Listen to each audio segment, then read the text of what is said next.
L'association Anticorps, qui lutte contre la corruption et milite pour plus d'éthique en politique, relance son antenne dans l'Aude. Avec la multiplication des affaires ces dernières semaines, l'association constate un regain d'intérêt des citoyens pour la lutte contre la corruption. Depuis que l'on a annoncé qu'on relançait Anticorps, moi j'ai eu une cinquantaine de personnes qui me disaient être intéressées.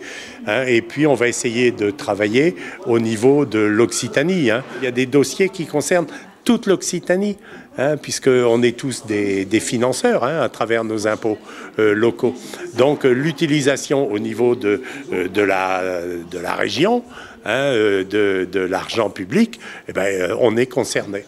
Mais le plus compliqué reste de sortir les affaires. Difficile d'un côté quand on est journaliste comme Guillaume de Morand, qui a écrit le Tour de France de la corruption avec son confrère Jacques Duplessis. Ils en ont fait l'expérience. On a eu beaucoup de bâtons dans les roues pour écrire un livre comme ça.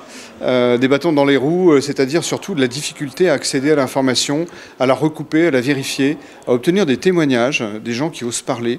C'est pour ça que je veux aussi lancer un appel aux lanceurs d'alerte. Leur rôle est important.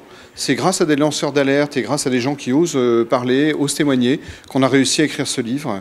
Et c'est sûrement pas grâce aux corrompus qui, eux, préfèrent rester tranquillement bien dans l'ombre, de façon à ce que personne ne sache ce qu'ils font.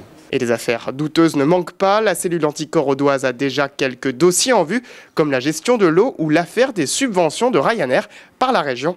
En termes de corruption, la France ne connaît pas la crise.